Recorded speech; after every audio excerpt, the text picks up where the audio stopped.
Hello बच्चों, let's read the question here. The question says statement related to human insulin are given below.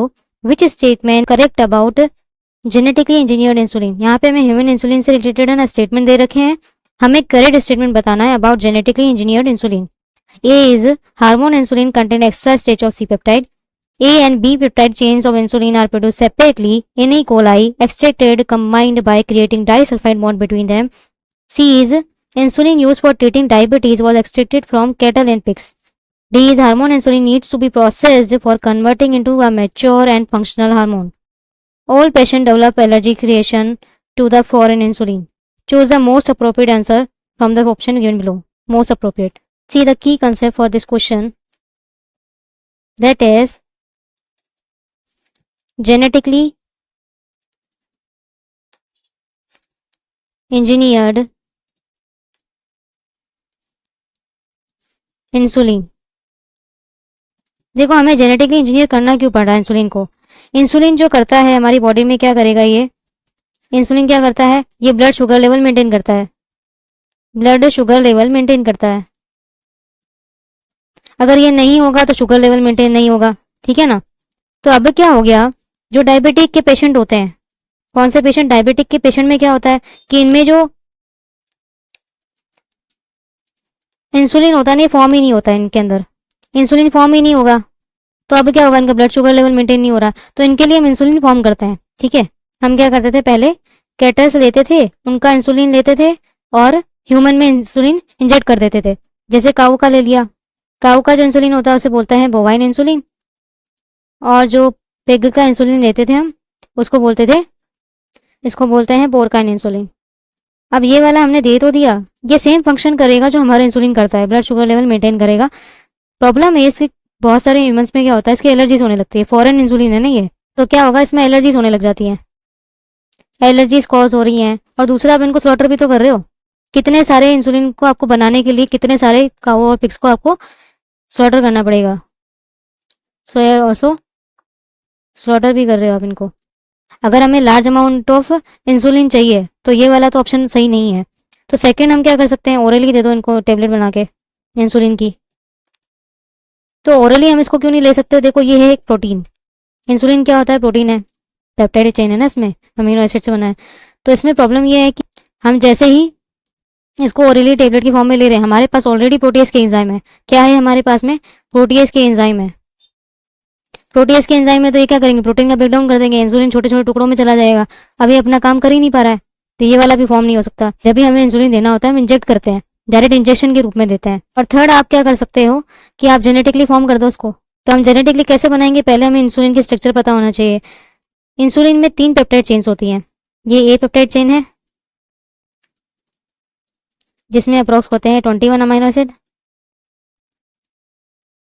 तीसरी जो chain होती है जो हमारे काम की नहीं है इसमें, तीसरी जो चेन होती है that is B peptide chain, that is B peptide chain. इसमें होते हैं 30 अमीनो एसिड अप्रोक्स, और इसमें होते हैं सी पेप्टाइड चेन में 31. अब इस कंडीशन को क्या बोला जाता है, प्रो इंसुलिन बोला जाता है. इसको क्या बोलेंगे, इसको प्रो इंसुलिन. ये एक्टिव स्टेज नहीं है इसकी, क्या है, इनएक्टिव स्टेज है. ये क्या है, इनएक्टिव स्टेज. देखो आप इंसुलिन को कभी भी एक्टिव स्टेज में नहीं रख सकते हो. इंसुलिन एक्टिव स्टेज में रहेगा तो ग्लूकोज को कम ही करता जाएगा, इतना कम कर देगा कि हमारी बॉडी फंक्शन नहीं कर पाएगी सही से. अगर हमारे ग्लूकोज लेवल बहुत कम है तो it can be very very dangerous. ठीक है, कम होना ज़्यादा डेंजरस है ज़्यादा होने से. कभी कभी इंसान को कोमा भी हो सकता है, ज़्यादा बहुत ज़्यादा कम हो गया ग्लूकोज लेवल तो. ठीक है, तो हमारी बॉडी में क्या होता है, ऑलरेडी प्रोसेसिंग हो जाती है इसकी. हमारी बॉडी में ऐसा सिस्टम होता है जिसमें पेनक्रियाज में बीटा सेल्स क्या करती हैं, जैसे सी पेप्टाइड है ना जो हमारे काम का नहीं वो हटा देती है. प्रोसेसिंग हमारी बॉडी में ऑलरेडी हो जाती है. ये ए पेप्टाइड है और ये बी पेप्टाइड है. सी पेप्टाइड हमारी बॉडी हटा देगी. ठीक है, ए पेप्टाइड है, ये बी पेप्टाइड है, सी पेप्टाइड हटा दिया. और इसको दोनों को कैसे जोड़ा रखा है, सल्फाइड बॉन्ड से. जो हमारा इंसुलिन होता है वो डाई सल्फाइड बॉन्ड से जुड़ा होता है. किससे, डाई सल्फाइड बॉन्ड से. ठीक है, ए और बी चेन. और ए चेन जो होती है ना ये भी डाई सल्फाइड बॉन्ड से जुड़ी होती है. ठीक है, और ये वाली जो कंडीशन है इसे बोला जाता है मैच्योर इंसुलिन. और यही हमारे काम का है, यही हमारे काम का है. ये एक्टिव भी है, ये प्रोसेसिंग हमारी बॉडी में हो जाती है. अब हमको एक्टिव वाला मैच्योर इंसुलिन बनाना है तो हम क्या करेंगे, जेनेटिकली बनाना है तो ई कोलाई लेंगे, बैक्टीरिया है ये. इसके अंदर हमने ह्यूमन का इंसुलिन डाल दिया और इसने हमें इंसुलिन बना के दे भी दिया, प्लाज्मिड के थ्रू बना के दे दिया, ठीक है, आरडीएनए टेक्नोलॉजी जो होती है। तो इसने बना के दिया प्रो इंसुलिन।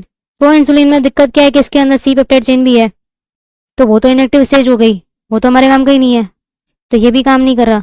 अब क्या हुआ कि एक एली लिली कंपनी आई 1983 में। एक कंपनी थी, अमेरिकन कंपनी, जिसका नाम है Eli Lilly company, American company.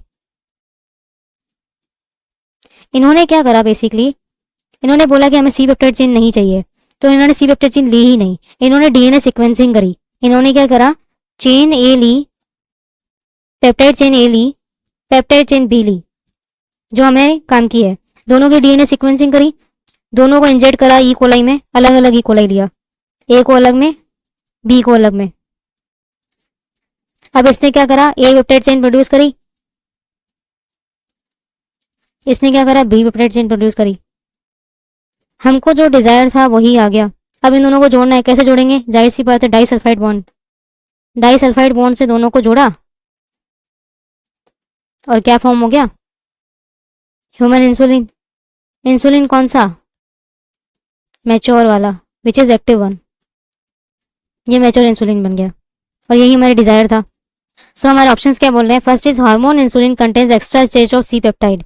ये मैच्योर इंसुलिन की बात कर रहा है और मैच्योर इंसुलिन में कभी भी सी पेप्टाइड चेन नहीं होगी, मैच्योर इंसुलिन में कभी भी सी पेप्टाइड चेन नहीं होगी, ठीक है, ये गलत है।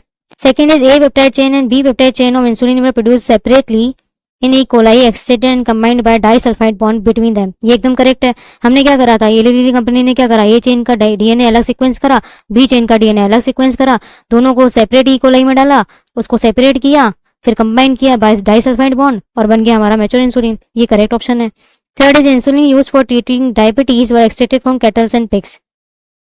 देखो ये चीज सही है पर जेनेटिकली इंजीनियर इंसुलिन से रिलेटेड नहीं है। यहाँ पे हमें किससे अबाउट पूछा है, genetically engineer insulin say about पूछा है, तो ये भी गलत हो जाएगा। कैटल पिग से हम पहले करते थे, ठीक है। डी ऑप्शन क्या है, hormone insulin needs to be processed for converting into a mature function insulin. देखो ये मैच्योर वाले की बात कर रहा है, नेचुरल वाले को कोई हमें प्रोसेस करने की जरूरत नहीं पड़ती है, हमें कौन से वाले को प्रोसेस करना होता है, प्रो इंसुलिन को प्रोसेस करना होता है, तो ये वाला भी गलत हो गया। Last one is all patient developed allergic reaction to the foreign insulin. All patient नहीं करते हैं, some of them have allergies पर some of them don't have allergies, ठीक है, तो ऑल पेशेंट तो नहीं हो सकता है। तो यहाँ पे मोस्ट अप्रोप्रिएट आंसर क्या हो जाता है, बी ओनली, ठीक है। So C will be the correct answer. Hope you understood very well, best of luck.